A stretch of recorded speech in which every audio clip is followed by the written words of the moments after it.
Guys, welcome back. So കുറെ കാലത്തിന് ശേഷമാണ് ഞാൻ ഒരു വീഡിയോ ഇടുന്നത്.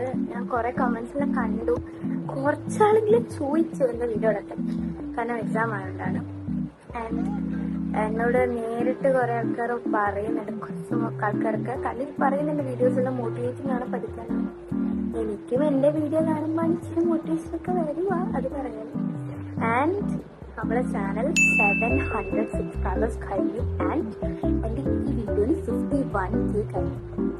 I M so thank you. കാരണം എന്റെ ചാനലിൽ കിട്ടിയ ഏറ്റവും ഹൈ ആയിട്ടുള്ളൊരു ഹൈ വ്യൂ കൗണ്ട് ഉള്ള വീഡിയോ ആണിത്. അതിലൂടെ എനിക്ക് മനസ്സിലായി you guys needed this kind of videos. ഇന്ന് എന്തായാലും എടുക്കണം എന്ന് വെച്ചാൽ ഇന്ന് സാറ്റർഡേ, നാളെ സൺഡേ. അപ്പോൾ ഇന്നലെ ഫ്രൈഡേ, ഇന്നലെ ഫിസിക്സ് കെമിസ്ട്രി എക്സാം ആയിരുന്നു. അതിനെക്കുറിച്ച് ഞാൻ പറയുന്നുണ്ട്. എക്സാം റിവ്യൂ ഞാൻ എന്തായാലും ഒരു വീഡിയോ ചെയ്യാം. കാരണം കുറെ എൻ്റെ ഫ്രണ്ട്സും എൻ്റെ ഇൻസ്റ്റയിലെ DMസിലും 3-4 മെസ്സേജുകളും കണ്ടു എക്സാമിനെ പറ്റിയിട്ട്. So I do A video.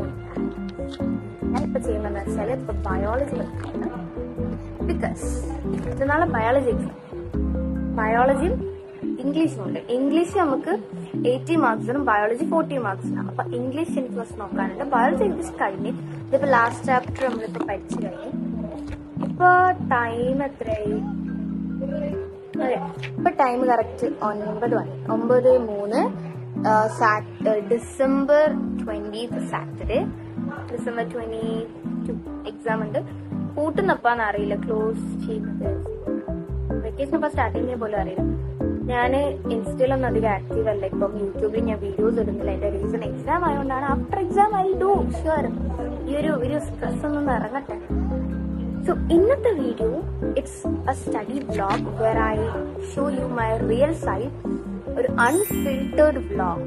കാരണം മൈ അതർ വീഡിയോസ് എന്റെ കഴിഞ്ഞ വീഡിയോസ് എല്ലാം ഭയങ്കര എസ്തെറ്റിക്, എന്താ പറയുക, പ്രൊഡക്റ്റീവ്. എന്നാൽ ഈ വീഡിയോ അങ്ങനെയൊന്നും ആയിരിക്കില്ല. ഇറ്റ് ഇസ് എന്റെ ശരിക്കുള്ള പഠിത്തം. ഞാൻ എങ്ങനെയാണ് പഠിക്കുന്നത്, എൻ്റെ കുറച്ച് last minute preparations for my exams. 2 ദിവസം സ്റ്റഡിയിലേക്ക് കിട്ടിയതിന്റെ ഭാഗ്യം. കാരണം എക്സാമിന്റെ ഒരു ലെവൽ വെച്ച് നോക്കുമ്പോൾ ഈ 2 ദിവസം കിട്ടിയതിൽ എന്തോ ഒരു ദുരൂഹതയുണ്ട്. ബയോളജി എക്സാം ഒന്നും എനിക്കറിയില്ല. ഞാനിപ്പോ ഈ ചാപ്റ്റർ ബിഹൈൻഡ് മൂവ്മെന്റ്സ് ആണ് ചാപ്റ്റർ. റീപ്രൊഡക്റ്റീവ് ഹെൽത്ത് എന്ന് പറഞ്ഞ ചാപ്റ്റർ കഴിഞ്ഞു. അത് നമുക്ക് കുറച്ച് പഠിക്കാം. മിസ് പറഞ്ഞു പകുതി പഠിച്ചാൽ മതി. പകുതി ഒന്നുമില്ല, ഫീച്ചേഴ്സ് ഗ്രോത്ത് വരെ പഠിച്ചാൽ മതി. ഇനി ബിഹൈൻഡ് മൂവ്മെന്റ്സ് ഒന്ന് റിവൈസ് ചെയ്യണം. ബിഹൈൻഡ് മൂവ്മെന്റ്സ് 3-4 പ്രാവശ്യം പഠിക്കുകയും ചെയ്ത് 3-4 റിവിഷനും കഴിഞ്ഞു. ക്ലാസ്സിൽ ടീച്ചറെ നല്ല അടിപൊളിയായിട്ട് എടുക്കലുണ്ട്. അതുകൊണ്ട് പെട്ടെന്ന് കഴിഞ്ഞ്. ഇനി എനിക്ക് ഫസ്റ്റ് പാർട്ട് ഒന്ന് നല്ലോണം നോക്കാം. കാരണം സെക്കൻഡ് ടേം എക്സാം ആണെങ്കിലും വരുന്നത് മൊത്തം ഫസ്റ്റ് പാർട്ട് ഉണ്ടാവും, പേര് മാത്രം സെക്കൻഡ് ടേം. അപ്പം പഠിക്കേണ്ടിയിട്ട് മോട്ടിവേഷൻ ഒരു കുപ്പി വെള്ളമുണ്ട് ഇവിടെ, 1 cup of coffee, light, books and എൻ്റെ ടാബ് ഇപ്പോൾ എടുക്കാൻ ഞാൻ ടാബിൻ്റെ വില വെച്ചിട്ടുള്ളത്. ഇപ്പം കാണുമ്പോൾ സ്പൈഡർമാൻ്റെ ചതുര വില പോലെ ഉണ്ട്. ബിക്കോസ് ഞാൻ ബുക്കും ടാബും എല്ലാം കഴിഞ്ഞ് പഠിച്ച് അതേ വരുന്ന സമയത്ത് പിന്നെ ഞാനൊന്നും പറ്റിയില്ല. കാരണം 10-20 പ്രാവശ്യം ഈ ടാബ് വീണത്. അപ്പോൾ ഒന്നും പറ്റിയിട്ടില്ല. ഞാൻ അത്രക്കും സ്ട്രോങ് ആയിരിക്കുന്നിടത്ത് നോക്കിയത് കുഴപ്പമില്ല.